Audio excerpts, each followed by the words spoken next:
კიდევ ერთხელ მოგესალმებით, ღურებთ ახალმებს 4-ზე, მე ქეთი მამრიკიშვილი ვარ. ჯაშუშობის ბრალდებით დაკავებულ გიორგი უძილაურს პროკურატურამ ბრალდება წარუდგინა. ფინანსთა სამინისტროს საგამოძიებო სამსახურის ერთ-ერთი სამმართველოს ხელმძღვანელი სახელმწიფო უსაფრთხოების სამსახურმა გუშინ დააკავა. არსებული ინფორმაციით უძილაური ჯაშუშურის საქმიანობას ერთ-ერთი ევროპული ქვეყნის სასარგებლოდ ეწეოდა. როგორც სუსში გამართულ ბრიფინგზე გახდა ცნობილი, დაკავებულს კონსპირაციული ხასიათის სისტემატური კონტაქტი ჰქონდა უცხო ქვეყნის სპეცსამსახურთან. მატერიალური სარგებლის მიღების მიზნით კი მათ საქართველოს ინტერესების წინააღმდეგო სხვადასხვა სახის ინფორმაციას გადასცემდა, მათ შორის საქართველოში მიმდინარე პოლიტიკურ-ეკონომიკურ პროცესებთან, ძალოვან უწყებებსა და უსაფრთხოების სტრუქტურებში არსებულ ვითარებასთან დაკავშირებით. დანაშაული 8-დან 12 წლამდე თავისუფლების აღკვეთას ითვალისწინებს. საქართველოს პროკურატურამ საქართველოს ინტერესების საზიანოდ ჯაშუშობის ფაქტზე დაკავებულს ბრალდება წარუდგინა. სახელმწიფო უსაფრთხოების სამსახურის კონტრდაზვერვის დეპარტამენტის მიერ ჩატარებული გამოძიების შედეგად დადგინდა, რომ ერთ-ერთ სახელმწიფო უწყებაში მაღალ თანამდებობაზე დასაქმებული საჯარო მოხელე მატერიალური სარგებლის მიღების მიზნით საქართველოს ინტერესების საზიანოდ უცხო ქვეყნის დაზვერვის სამსახურის დავალებით სისტემატურად აგროვებდა და გადასცემდა მათ სხვადასხვა სახის და კატეგორიის ინფორმაციას. დაკავებულს ბრალდება ჯაშუშობის ფაქტზე წარედგინა, რაც საჯელის სახე და ზომა 12 წლამდე თავისუფლების აღკვეთას ითვალისწინებს. პროკურატურა ბრალდებულისათვის აღკვეთის ღონისძიების სახით პატიმრობის შეფარდების შუამდგომლობით სასამართლოს კანონით დადგენილ ვადაში მიმართავს. ბიზნესმენ ლევან ჯანგველაძის შეკვეთითა და ანგარებით მკვლელობის ორგანიზებაში ბრალდებული ძმები დავით და გიორგი მიქაძეები, ასევე გიორგი ჯოხაძე სასამართლომ დამნაშავე ცნო. გადაწყვეტილება თბილისის საქალაქო სასამართლოში რამდენიმე წუთის წინ გამოცხადდა. მსჯავრდებული გიორგი მიქაძე დაკავებულია, დავით მიქაძე და გიორგი ჯოხაძე კი ძებნაში იმყოფებიან. სასამართლოს გარე და შიდა პერიმეტრზე პოლიცია მობილიზებული, ადგილზე შეკრებილები არიან ბრალდებულებისა და მოკლული ბიზნესმენის ახლობლები. ჯანგველაძის შეკვეთითა და ანგარებით განზრახ მკვლელობისთვის მსჯავრდებული გელა უძილაური. მას უვადო თავისუფლების აღკვეთა აქვს მისჭილი, ასევე საქმის ფარგლებში ბრალდებულია ოთარ რომანოვ-ფარცხალაძე, რომელიც რუსეთის მოქალაქეა, მის მიმართ საერთაშორისო ძებნაა გამოცხადებული.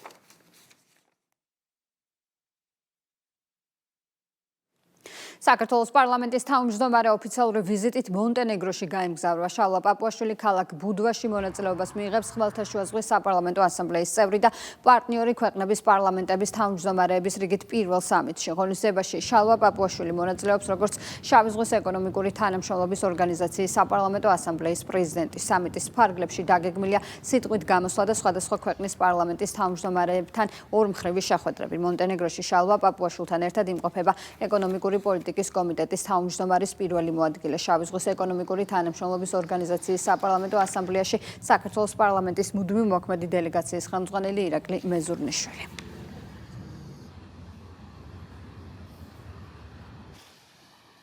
ქართული საზოგადოების შანტაჟი და მუქარა. საქართველოს შესახებ ევროპარლამენტის საგარეო საქმეთა კომიტეტის მიერ მიღებულ ანგარიშს საგარეო საქმეთა სამინისტრო რეალობას აცდენილს უწოდებს. უწყებამ განცხადება გაავრცელა, სადაც წერია, რომ დოკუმენტში მოყვანილი ფაქტები მიზანმიმართულად არის დამახინჯებული. განცხადებაში ნათქვამია, რომ აბსურდული ბრალდებებითა და დეზინფორმაციით სავსე ანგარიში ზიანს აყენებს ევროპარლამენტის რეპუტაციას, ასევე არყევს ქართული საზოგადოების ნდობას ევროკავშირისა და მისი ინსტიტუტების მიმართ.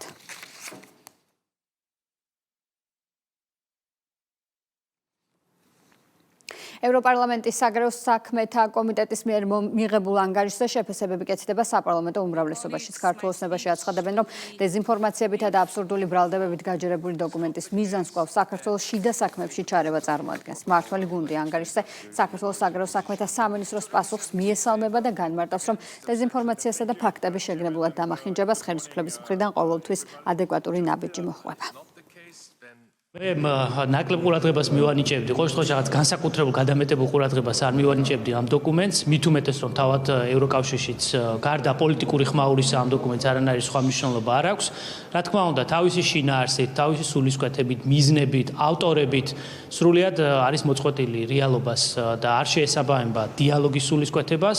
ჩვენ ყოველთვის ვამბობდით, რომ ჩვენ მზად ვართ თანამშრომლობისთვის, პრაქტიკული დიალოგისთვის, პარტნიორობისთვის, მაგრამ როდესაც ჩვენ ხედავთ ამ ტიპის უსაფუძვლო ბრალდებებს, ამ ტიპის განცხადებებს, ტყუილებს, პირდაპირ ვთქვათ, ტყუილებით სავსე დოკუმენტს, რა თქმა უნდა, ასეთი ტიპის დოკუმენტები აზიანებს ამ მომხრეულ თანამშრომლობას და დიალოგს და სამწუხაროა, რომ ევროპარლამენტი ჩამოყალიბდა ბოლო წლების განმავლობაში ხელის შემშლელად აი ამ დიალოგით. ჩვენმა საზოგადოებამ ანალიზი უნდა გაუკეთოს, რომ ამ ყველა რეზოლუციას ყავს ერთი საერთო ავტორი, რომლებიც არიან ან ლობისტები ჩვენი ნაციონალური მოძრაობის, ან ის ადამიანები, რომლებიც არიან პირდაპირ მიმართული ჩვენი ქვეყნის ინტერესის წინააღმდეგ მიმართული განცხადებების.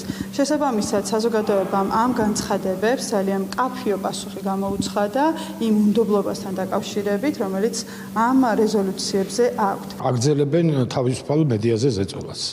ისევ შანტაჟის ფორმით. ანუ ამბობენ, რომ არაფერი არ გააკეთოთ, სიმართლეზე არ ილაპარაკოთ, წინააღმდეგ შემთხვევაში რაღაცა ტიპის სანქციებში მოღვებით. ესე იგი, ჯერ ხო პოლიტიკოსებზე იყო ეს მუქარა, ახლა გადავიდნენ თავისუფალ პრესაზე და ეს არის ყველაზე გულდასაწყვეტი, იმიტომ რომ თავისუფალი სიტყვის რაიმე ფორმით შეზღუდვა არანაირ ევროპულ ფასეულობას არ წარმოადგენს და ისინი როგორც ჩანს უკვე დიდი ხანია ამ ფასეულობებს დაშორდნენ. ევროპარლამენტის წევრი ხარ და რაც არ უნდა განსხვავებული აზრი და განსხვავებული კრიტიკა გესმოდეს და ასანქცირებ, დღეს მედია საშუალებებს ეს მეტყველებს იმაზე, რომ საერთოდ არ ესმით მე სიტყვის თავისუფლება რას ნიშნავს, მედია თავისუფლება რას ნიშნავს და ზოგადად დემოკრატიაზე საუბარი ზე პატრიარქის არჩევნების წინ ეკლესიის მიმართ თავდასხმები ისევ გააქტიურდა. TV პირველის ეთერში მეუფე ზენონმა შეურაცხყოფა სრულიად საქართველოს კათოლიკოს პატრიარქის მოსაყდრეს. მეუფე შიოს მიაყენა და მის მიმართ მძიმე და დაუსაბუთებელი ბრალდებები გააჟღერა, რასაც ოპოზიციური მედია საშუალებების მხრიდან მისი განცხადებების ტირაჟირება მოჰყვა, რაც შეტევის კამპანიურ ხასიათზე მეტყველებს. ეკლესიისა და საპატრიარქოს წინააღმდეგ პროცესში ჩართულები არიან ოპოზიციონერი პოლიტიკოსებიც. ერთ-ერთ გადაცემაში ოპოზიციის წარმომადგენელმა არმაზ ახვლედიანმა წმინდა სინოდის წევრებს შეურაცხყოფა მიაყენა. მართლ გუნდში განმარტავენ, რომ წმინდა სინოდი ახალ პატრიარქს ჩარევისა და ზეწოლის მიუხედავად დემოკრატიულად გამოარჩევს. რაც შეეხებათ იმ ადამიანებს, ვინც ეკლესიის დისკრედიტაციას ცდილობს ქართულ ოცნებაში ხაზს უსვამენ, რომ მსგავსი პოლიტიკოსები ფარისევლები არიან და საზოგადოებისგან შესაბამის პასუხს მიიღებენ. მეუფე შიო არის საშიში საქართველოს ეკლესიისთვის პატრიარქად. ამ ადამიანმა მე დამანახა, რომ არის უსამართლო. მსჯავრი არ აქვს სამართლით.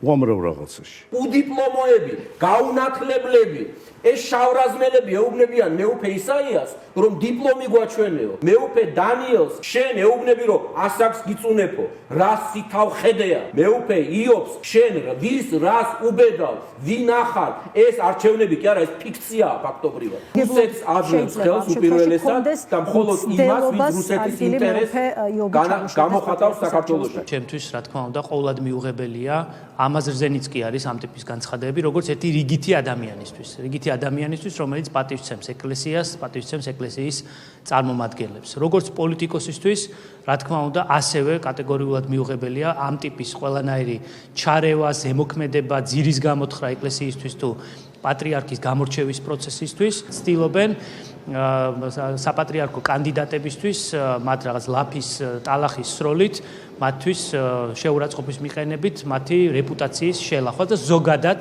ეკლესიის მართლმადიდებელი ეკლესიის რეპუტაციის შელახვას. იმიტომ რომ ხედავენ, რომ რეალურად საზოგადოებას აქვს ძალიან დიდი მხარდაჭერა მათდამი და ამ გზებით, აი ესეთი მიუყოვლად მიუღებელი ადამიანური თუ პოლიტიკური თვალსაზრისით ყოველგვარ მიუღებელი მეთოდებით ცდილობენ ეკლესიასთან ბრძოლას. დასანანი რა თქმა უნდა არის და სამწუხარო, მაგრამ გასაკვირი არ არის, რომ შეტევა არის ეკლესიაზე, საპატრიარქოზე, ქართულმა საზოგადოებამ და მისმა აბსოლუტურ უმრავლესობამ დაადასტურა, რომ ის არის მომხრე სარწმუნოების, ოჯახური ტრადიციების და ასე შემდგომ.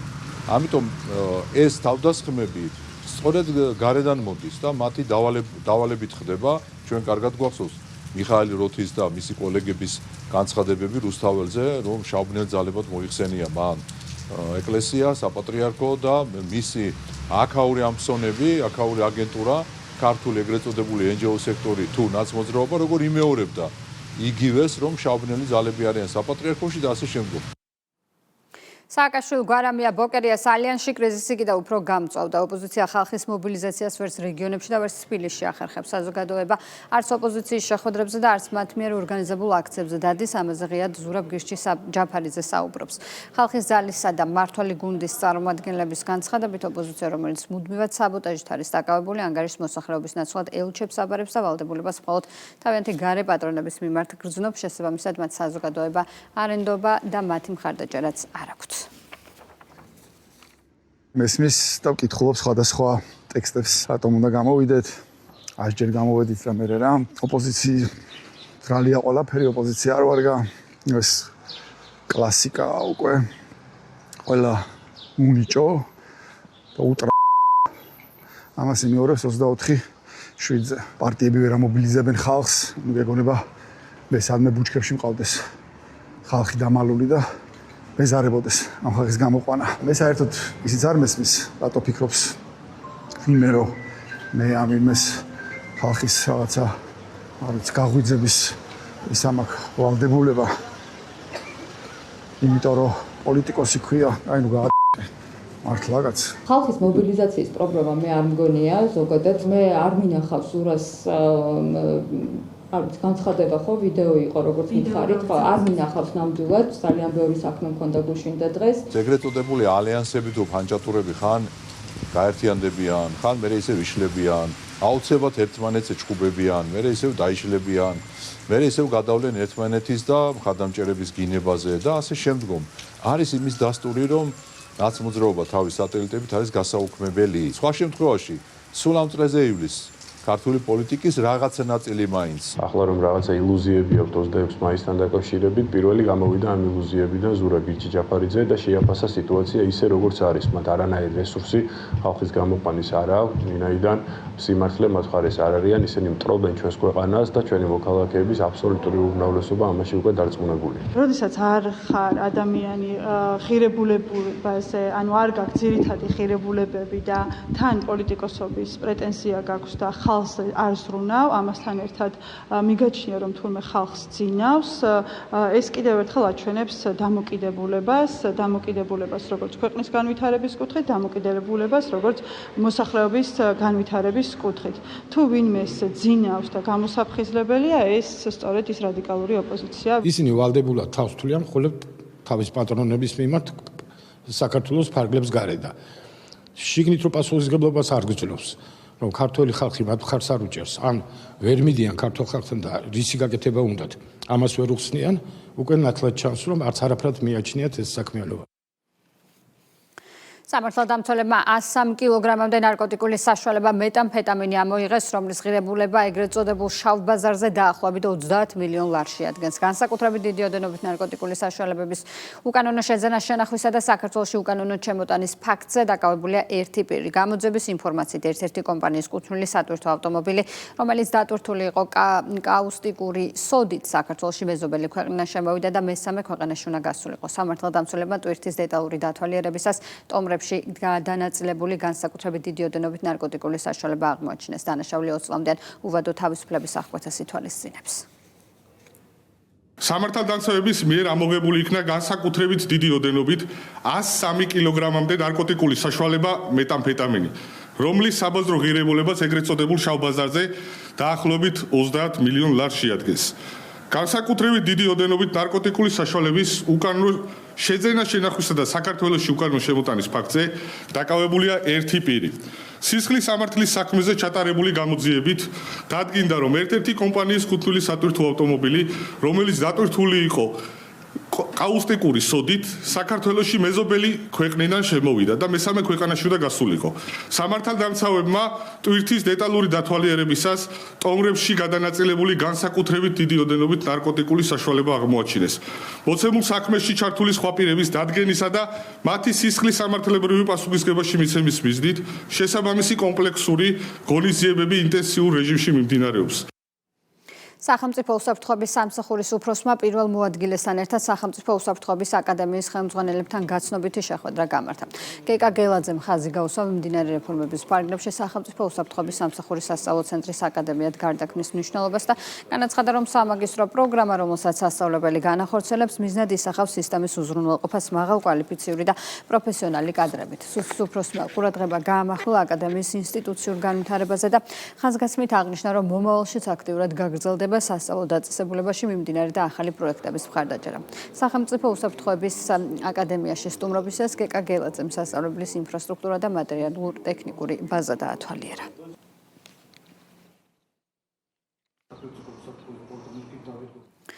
შინაგან საქმეთა მინისტრმა მოადგილესთან ერთად საექსპერტო კრიმინალისტიკური და დროებითი მოთავსების უზრუნველყოფის დეპარტამენტის ხელმძღვანელ პირებთან სამუშაო შეხვედრები გამართა. მინისტრმა შეხვედრაზე ხაზი გაუსვა კრიმინალისტიკური ექსპერტიზის მნიშვნელოვან როლს საგამოძიებო პროცესში და აღნიშნა, რომ ლაბორატორიული კვლევები დანაშაულის როლ და ეფექტიან გახსნას მნიშვნელოვნად უძღვებს ხელს. შეხვედრის ფარგლებში სულხან თამაზაშვილი გაეცნო დეპარტამენტების მიმდინარე პროექტებს და დეტალური ინფორმაცია მოისმინა მათი მუშაობის სპეციფიკის შესახებ. სულხან თამაზაშვილმა ასევე ყურადღება გაამახვილა თანამშრომლების სამუშაო პირობებისა და ინფრასტრუქტურის გაუმჯობესებაზე. მინისტრმა დეპარტამენტის თანამშრომლებს გაწეული საქმიანობისთვის მადლობა გადაუხადა.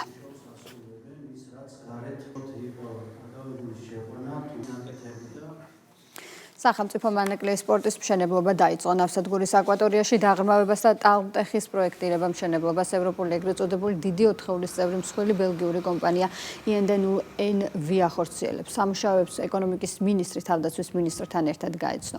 მარიამ ქრევიშვილმა დაათვალიერა ნავსადგურის სამშენებლო ტერიტორია, სადაც უკვე დასრულებულია სამობილიზაციო და კვლევითი სამუშაო. მობილიზებულია მშენებლობისთვის საჭირო კლდოვანი მასის ქვის ლოდები და წარმოებული X ბლოკები, რაც აკვატორიაში ტალმტეხის მშენებლობისთვის იქნება გამოყენებული. ადგილზე უკვე დამონტაჟებულია და მუშაობს ბეტონის ქარხანა, მოწყობილია ინერტული მასალების საწყობები და აქტიურად მიმდინარეობს ტალმტეხის დამცავი ეგრეთ წოდებული X ბლოკების ჩამოსხმა.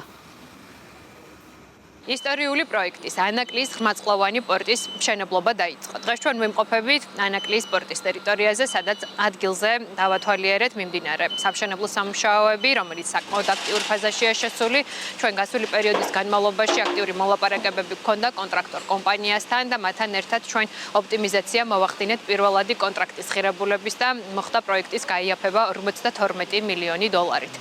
განსაკუთრებით მნიშვნელოვანია ანაკლიის პორტი ჩვენი ქვეყნისთვის, ჩვენი ქვეყნის ეკონომიკისთვის. მნიშვნელოვანია, რომ ეს იქნება კომპლექსური ინფრასტრუქტურა, სადაც ერთის მხრივ, რა თქმა უნდა, მოეწყობა საპორტო ინფრასტრუქტურა და მეორეს მხრივ მომიჯნავე ინფრასტრუქტურა, როგორიც არის მათ შორის თავისუფალი ინდუსტრიული ზონა, ასევე მოეწყობა პორტთან მისასვლელი გზა, ისევე როგორც რკინიგზა, რომელიც უზრუნველყოფს პორტის ფუნქციონირებას, გამართულ ფუნქციონირებას და უზრუნველყოფს იმას, რომ ანაკლიას ექნება ღირსეული ადგილი არა მხოლოდ საქართველოს საპორტო ინფრასტრუქტურაში, არამედ რეგიონში. განსაკუთრებით მნიშვნელოვანია, რომ სამშენებლო სამუშაოების დროს აქცენტი კეთდება ადგილობრივი მოსახლეობის დასაქმებაზე.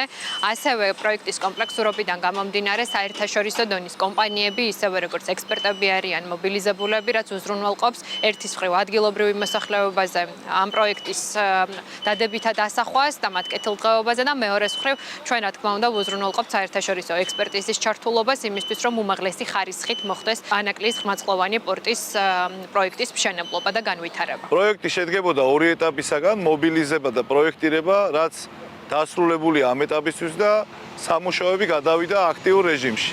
პარალელურად ჩვენ მოლაპარაკება ვაწარმოეთ ეფექტური კონტრაქტორთან და შევძელით ბიუჯეტის ოპტიმიზება დაახლოებით 52 მილიონი დოლარით. თუმცა ხარისხი შესაბამისი იქნება საერთაშორისო საზღვაო პრაქტიკასთან. ეს არის ნათელი მაგალითი იმისა, როგორ არის შესაძლებელი მაღალი ხარისხის და სტანდარტის მიღება ბიუჯეტის ეფექტიანი გამოყენება. აჭარის მთავრობის თავმჯდომარე ფინანსთა და ეკონომიკის სამინისტროს საქვე უწყებო დაწესებულებების, აჭარის ტურიზმისა და კურორტების დეპარტამენტისა და აჭარის საავტომობილო გზების დეპარტამენტის თანამშრომლებს შეხვდა. შეხვედრებზე ზურაბ პატარაძემ უკვე განხორციელებულ მიმდინარე და დაგეგმილი ღონისძიებების შესახებ დეტალური ინფორმაცია მიიღო. ტურიზმის მიმართულებით განსახორციელებელ პროექტებზე საუბრისას ყურადღება გამახვილდა სამიზნე ბაზრების ათვისების, მაღალმთიანი მუნიციპალიტეტების განვითარების და გოდერძის უხელტეხილის პოტენციალის ეფექტიანი გამოყენების საკითხებზე. საავტომობილო გზების დეპარტამენტში გამართულ შეხვედრაზე კი რეგიონის მასშტაბით საგზაო ინფრასტრუქტურის გაუმჯობესების მიმართულებით დაგეგმილ პროექტებზე იმსჯელეს. ტურიზმი არის ერთ-ერთი მთავარი პრიორიტეტი ჩვენი რეგიონის განვითარების, წარმატების, დაგეგმილი პროექტების განხორციელება, სამიზნე ბაზრების ათვისება, მაღალმთიანეთის განვითარება, გოდერძის უღელტეხილი, ყველა 6 მუნიციპალიტეტის რესურსი და ჩართულობა ტურიზმის სექტორში, ეს მნიშვნელოვანი საკითხები იყო განხილული დღეს. ამავდროულად ჩვენ მოვისმინეთ დეტალური ანგარიში თუ რა გეგმები აქვს ტურიზმის დეპარტამენტს, რათა გავაუმჯობესოთ სერვისები, მეტი ტურისტი და მეტი წარმატება იყოს რეგიონში. და ვფიქრობ, ის დასახული გეგმები, რომელიც დღეს აქვს ტურიზმის დეპარტამენტს, იქნება ასახული ციფრებზე და რაოდენობაზე ტურისტების. სოფლიოში არსებული ტენდენციების გამო საწვავის ფასის მკვეთრი ზრდა ავიაკომპანიებზე აისახა. Georgian Airways-ში ოპერაციული ხარჯების ზრდაზე საუბრობენ. ამ მძიმე ფონზე კი Georgian Airways-ის საფრენოსნო სამსახურის დირექტორის თქმით, ავიაკომპანიებს დამატებით პრობლემებს უქმნის ევროპის საჰაერო სივრცის ვითომ და გადატვირთვის მიზეზით ევროკონტროლის მიერ რეისების შეფერხება 30 წუთიდან 2 საათამდე. შეფერხების გამო მგზავრები განიცდიან დისკომფორტს, აგვიანდებათ ტრანზიტულ რეისებზე და ხშირად უწევთ აეროპორტში 10-12 საათით ყოფნა. ასეთ შემთხვევაში ავიაკომპანია ვალდებულია გადაიხადოს კომპენსაცია, რაც დამატებითი ფინანსური ტვირთია და გამოწვეულია ევროკონტროლის მიერ შექმნილი დაბრკოლებებით. შეფპილოტი ვალერიან ჩხენკელი მიიჩნევს, რომ ევროკონტროლი ავიაკომპანიებისა და მოქალაქეების მიმართ მავნებლობითა და დაბრკოლებების შექმნით არის დაკავებული, რითაც მთელ საავიაციო სექტორს და პირველ რიგში მგზავრებს აზიანებს. შექმნილ ვითარების გათვალისწინებით Georgian Airways-ში იმედოვნებენ, რომ მთავრობა მათ გვერდით დაუდგება. სოფლიოში არსებული გამოწვევებიდან და ტენდენციებიდან გამომდინარე საწვავის ფასი ძალიან გაიზარდა. შესაბამისად, ეს ავიაკომპანიაზეც აისახა. ოპერატიული ხარჯების დაახლოებით 100% მოდის ავიაციო საწვავზე. ამასთან დაკავშირებით ავიაკომპანიის მენეჯმენტი მაქსიმალურად ცდილობს ჩაერთოს და იმუშაოს იმაზე, რომ მოხდეს რამენაირად ეკონომია საწვავის. ყოველდღიურად მიდის მუშაობა ავიაკომპანიის ეკიპაჟებთან, რათა თუნდაც 1 კილოგრამი და საწვავის ეკონომია მოხდეს და არ მოხდეს ამიდან გამომდინარე რეისების გაუქმება, რაც მაინც ხდება და ჩვენ ნაწილობრივ ვიწევს რაღაცა რეისების გაუქმება მაინც ამ რთულ ვითარებაში. ამით ამ მძიმე ფონზე ასევე მინდა აღვნიშნო, რომ ევროპის საჰაერო სივრცის გადატვირთვის გამო, ვითომ და გადატვირთვის გამო ევროკონტროლისგან ხდება რეისების შეყოვნება 1 საათიდან დაახლოებით 3 საათამდე ან მეტი დროით, რაც ძალიან დიდი დისკომფორტია მგზავრისთვის და ასევე ავიაკომპანიისთვის არის ძალიან დიდი ზარალი. მინდა აგიხსნათ, რას ნიშნავს რეისის შეყოვნება ავიაკომპანიისთვის. ეს არის მდგომარეობა, როდესაც თვითმფრინავი სრულად მზად არის გასაფრენად, მგზავრები იმყოფებიან ბორტზე, მათ კომფორტისთვის სჭირდებათ გაგრილება ან გათბობა შესაბამისად და ამისთვის კი საჭიროა დამატებითი ძრავის მუშაობა, რაც საკმაოდ დიდ რაოდენობას საწვავს მოიხმარს. 2025 წელს საქართველოს ნავიგაციიდან დაახლოებით 120 მილიონი დოლარის მოგება წაიღო ევროკონტროლმა. რაც თავის დროზე ევროკონტროლში გაწევრიანების არასწორი გადაწყვეტილებით იყო მიღებული.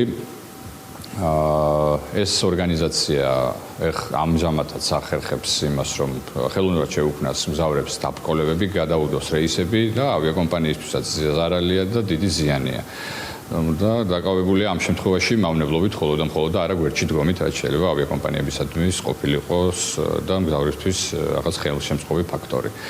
ასევე ამ ძალიან რთულ მდგომარეობაში და ვითარებაში საწვავის გაძვირების გამო ხდება ბილეთების გაძვირება, მგზავრების ნაკადმა იკლო.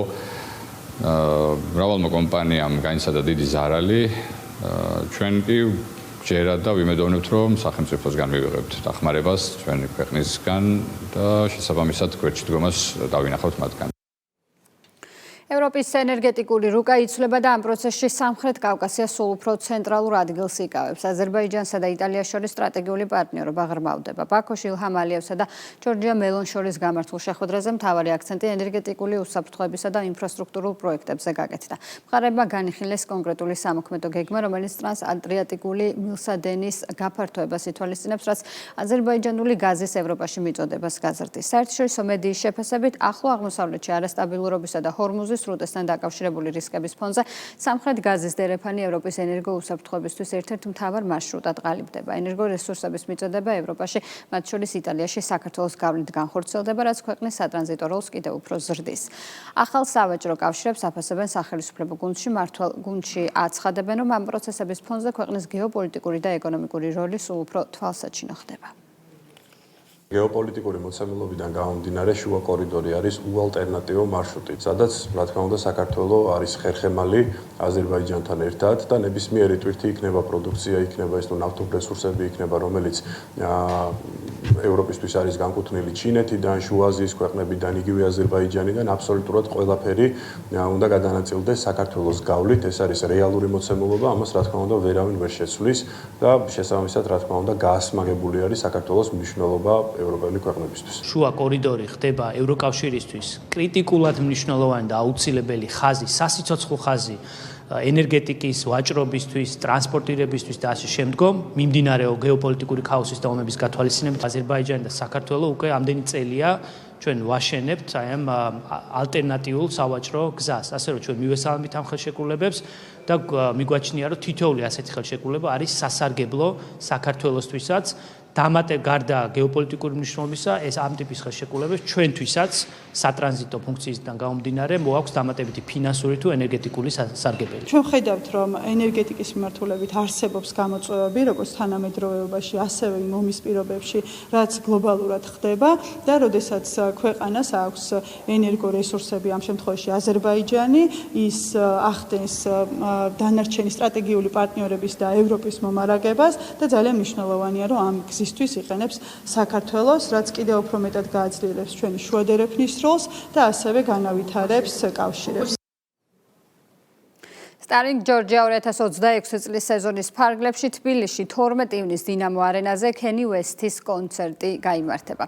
ქენი უესტი 21 საუკუნის მუსიკის ერთ-ერთი ყველაზე მნიშვნელოვანი და გავლენიანი ფიგურაა, რომლის ანგარიშზეც 24 გრემი, 150 მილიონზე მეტი გაყიდული ალბომი და დაუვიწყარი კონცერტებია. მისი კარიერის საწყისი ეტაპის ნამდვილ ტრიუმფად იქცა ალბომები The College Dropout, Late Registration და Graduation. ამ ჩანაწერებმა ჰიპ-ჰოპში სრულიად ახალი სტანდარტები დაამკვიდრა. 2026 წლის მარტში არტისტმა ახალი ალბომი ბული გამოსცა.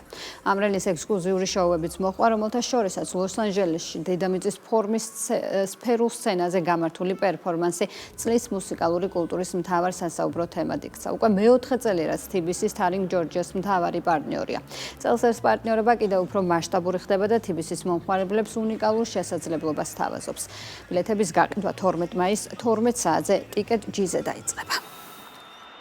ეს არის ის შოუ და ის სანახაობა, რომელმაც ბოლო პერიოდში მსოფლიო მასშტაბით მართლაც რომ შექმნა მთავარი სალაპარაკო თემა. თუმცა გასაკვირი არ არის, რადგან საუბარია ისეთ არტისტზე, რომლის სათვალავზეც არის 24 გრემი და 150 მილიონზე მეტი გაყიდული ალბომი.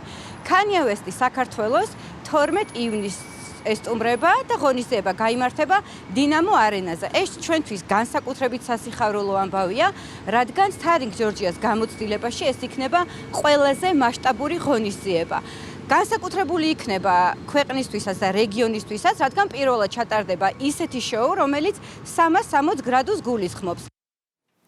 აფხაზეთიდან დევნილ მოსახლეობასთან შეხვედრები გრძელდება. მორიგი შეხვედრა სენაკში გაიმართა. შეხვედრას აფხაზეთის ავტონომიური რესპუბლიკის მთავრობის თავმჯდომარე გიორგი ჯინჭარაძე მთავრობის წევრებთან და სენაკის მუნიციპალიტეტის საკრებულოს თავმჯდომარესთან ერთად ესწრებოდა. შეხვედრის ფარგლებში დევნილებს მიეწოდათ დეტალური ინფორმაცია აფხაზეთის მთავრობის პროგრამების შესახებ, რომლებიც მათი ჯანდაცვის, სოციალური და ეკონომიკური მდგომარეობის გაუმჯობესებაზეა ორიენტირებული.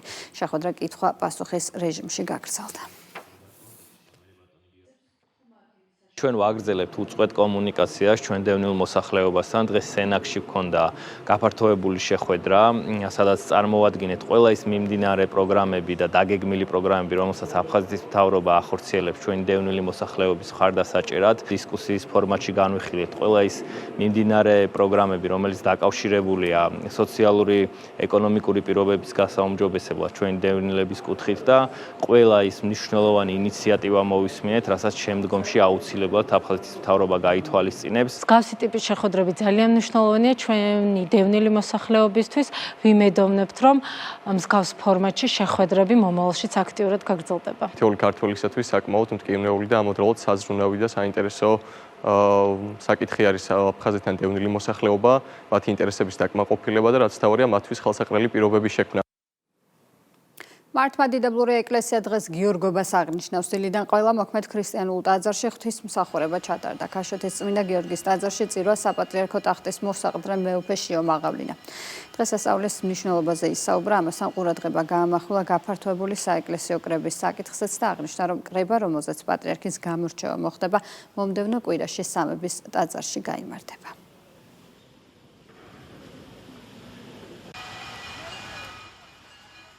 ასწავლო ბოლო ინფორმაცია 4-ზე მე ამით გემშვიდობებით და ელოდე ჩვიცას დღის მთავარი სიახლეების შესახებ ანაშორდებ, რომ ცლად მოგიყვება წინ პოლიტიკური პოსტი გეუდებათ, ასე რომ არ გადავდოთ.